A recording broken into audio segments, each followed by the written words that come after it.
ಮೊದಲ ಹಂತದ ಮತದಾನ ಮುಕ್ತಾಯವಾಗಿದೆ. ಈಗ ಎರಡನೇ ಹಂತದ ಕದನಕ್ಕೆ ತಯಾರಿ ನಡೀತಾ ಇದೆ.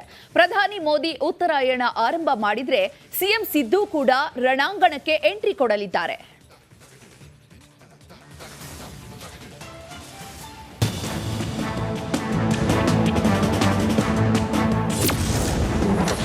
ಕರ್ನಾಟಕದಲ್ಲಿ ಎರಡನೇ ಹಂತದ ಎಲೆಕ್ಷನ್ ರಂಗು. ಉತ್ತರ ಗೆಲ್ಲಲು ರಾಜ್ಯಕ್ಕೆ ನಮೋ ಎಂಟ್ರಿ.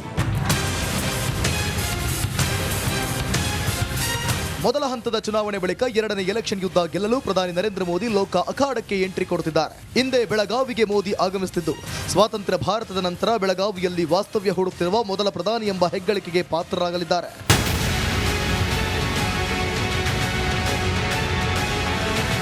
ಇನ್ನೇನು ಕೆಲವೇ ಕ್ಷಣಗಳಲ್ಲಿ ಸಾಂಬ್ರಾ ವಿಮಾನ ನಿಲ್ದಾಣಕ್ಕೆ ಮೋದಿ ಆಗಮಿಸಲಿದ್ದು, ಬೆಳಗಾವಿಯ ಕಾಕತಿಯಲ್ಲಿರುವ ಐಟಿಸಿ ವೆಲ್ಕಮ್ ಹೋಟೆಲ್ನಲ್ಲಿ ಪ್ರಧಾನಿ ವಾಸ್ತವ್ಯ ಹೂಡಲಿದ್ದಾರೆ. ನಾಳೆ ಪ್ರಧಾನಿ ಮೋದಿ ಎಲ್ಲೆಲ್ಲಿ ಅಬ್ಬರದ ಮತಬೇಟೆ ನಡೆಸಲಿದ್ದಾರೆ ಅನ್ನೋದಾದ್ರೆ,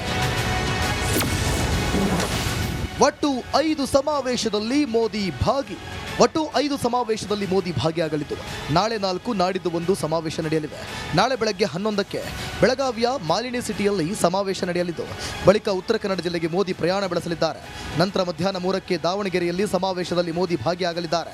ಬಳಿಕ ಬಳ್ಳಾರಿ ಜಿಲ್ಲೆಗೆ ಪ್ರಧಾನಿ ಮೋದಿ ಪ್ರವಾಸ ಕೈಗೊಳ್ಳಲಿದ್ದಾರೆ. ನಾಳೆ ಸಂಜೆ 5ಕ್ಕೆ ಪುನೀತ್ ರಾಜ್ಕುಮಾರ್ ಮೈದಾನದಲ್ಲಿ ಸಮಾವೇಶ ಭಾಗಿಯಾಗಲಿದ್ದಾರೆ. ರಾತ್ರಿ ಬಳ್ಳಾರಿಯ ಹೊಸಪೇಟೆಯಲ್ಲಿ ಮೋದಿ ವಾಸ್ತವ್ಯ ಹೂಡಲಿದ್ದು, ಏಪ್ರಿಲ್ 29ರಂದು ಬಾಗಲಕೋಟೆಗೆ ಮೋದಿ ಪ್ರವಾಸ ಕೈಗೊಳ್ಳಲಿದ್ದಾರೆ. ಅಲ್ಲಿ ಮಧ್ಯಾಹ್ನ 12ಕ್ಕೆ ಪ್ರಧಾನಿ ಮೋದಿ ಸಮಾವೇಶ ನಡೆಯಲಿದೆ. ಮಧ್ಯಾಹ್ನ 2ಕ್ಕೆ ಬಾಗಲಕೋಟೆಯಿಂದ ಮಹಾರಾಷ್ಟ್ರಕ್ಕೆ ಮೋದಿ ಪ್ರಯಾಣ ಬೆಳೆಸಲಿದ್ದಾರೆ. ಬೆಳಗಾವಿ ಚಿಕ್ಕೋಡಿ ಕ್ಷೇತ್ರ ಟಾರ್ಗೆಟ್ ಮಾಡಿರುವ ಪ್ರಧಾನಿ ಮೋದಿ ಜಗದೀಶ್ ಶೆಟ್ಟರ್, ಅಣ್ಣಾ ಸಾಹೇಬ್ ಪರ ಪ್ರಚಾರ ನಡೆಸಲಿದ್ದಾರೆ. ಅತ್ತ ಮೋದಿ ನಡಿ ಈಗ ಶುರು ಮಾಡೋಣ. ಕೇಸರಿಯಿಂದ ಮನೋಲ್ಲಾಸ ಮನಸ್ಸು ಮತ್ತೇರಿ ಕುಣಿದಾಡಿದೆ ನೋಡು, ಮನಸ್ಸು ಮತ್ತೇರಿ ಕುಣಿದಾಡಿದೆ ನೋಡು. ಕ್ಷಣ ಕ್ಷಣವೂ ಆಚರಿಸಿ ಕೇಸರಿ ಹಬ್ಬ. ವಿಮಲ್ ಬಾಯಲ್ಲಿ ಹೇಳಿ ಕೇಸರಿ. ಇತ್ತ ಸಿಎಂ ಸಿದ್ದರಾಮಯ್ಯ ಪ್ರಚಾರ. ಮೃಣಾಲ್ ಪ್ರಿಯಾಂಕಾ ಪರ ಸಿಎಂ ಮತಯಾಚನೆ.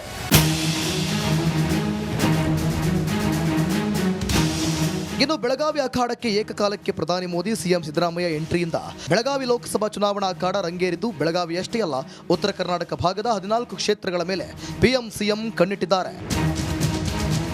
ಉತ್ತರ ಕರ್ನಾಟಕವನ್ನ ಟಾರ್ಗೆಟ್ ಮಾಡಿ ಮೋದಿ ಹಾಗೂ ಸಿಎಂ ಸಿದ್ದರಾಮಯ್ಯ ಶತಾಯಗತಾಯ ಗೆಲ್ಲೋ ಜಿದ್ದಿಗೆ ಬಿದ್ದಿದ್ದಾರೆ. ಮೈಲಾರಿ ಪಟಾತ, ರಿಪಬ್ಲಿಕ್ ಕನ್ನಡ, ಬೆಳಗಾವಿ.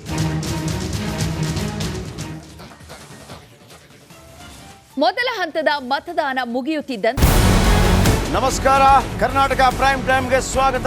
ನಾನು ಜಯಪ್ರಕಾಶ್ ಶೆಟ್ಟಿ. ಇಡೀ ಕರ್ನಾಡು ಇವತ್ತು ರೆಬೆಲ್ ಆಗಿ ನಿಂತಿದೆ. ಈ ಹಗರಣಗಳನ್ನು ಸದನದಲ್ಲಿ ಪ್ರಸ್ತಾಪ ಮಾಡಲು ಕೂಡ ಕಾಂಗ್ರೆಸ್ ಹಿಂದೇಟು ಹಾಕಿದ್ದೇಕೆ? ನಿಮ್ಗೆ ಸಂಬಳ ಅದಕ್ಕೆ, ನಿಮಗೆ ವಾಹನ ಅದಕ್ಕೆ, ನಿಮಗೆ ವೆಪನ್ ಅದಕ್ಕೆ, ನೀವು ಅದನ್ನು ಸೆರೆ ಹಿಡಿಬೇಕಾಗಿತ್ತು. ನೀವು ವಿದ್ಯುತ್ ಬರ ಇದೆ ಅಂತ ಹೇಳ್ತಾ ಇದ್ದೀರಿ, ಎಲ್ಲಿ ಬರ ಇದೆ ನೀವು ಹೇಳಬೇಕು. ಪಾಕಿಸ್ತಾನ್ ಆಕ್ಯುಪೈಡ್ ಕಾಶ್ಮೀರ್ ಅದು ಎಂದೆಂದಿಗೂ ನಮ್ಮದು. 40 ಮೆಷಿನ್ಗಳು ತಂದಿತ್ತು ನೋಟ್ ಎಣಿಸುವುದಕ್ಕೆ, ಅದೇ ಹಾಳಾಯಿತು. ಮಥುರಾದ ಗಲಾಟೆ ಇದೆಯಲ್ಲ, ಅದು ಸ್ಥಳೀಯವಾಗಿ ಕೂತು ಪರಿಹರಿಸಬಹುದಾದಂಥ ಕಾನೂನಿದೆ.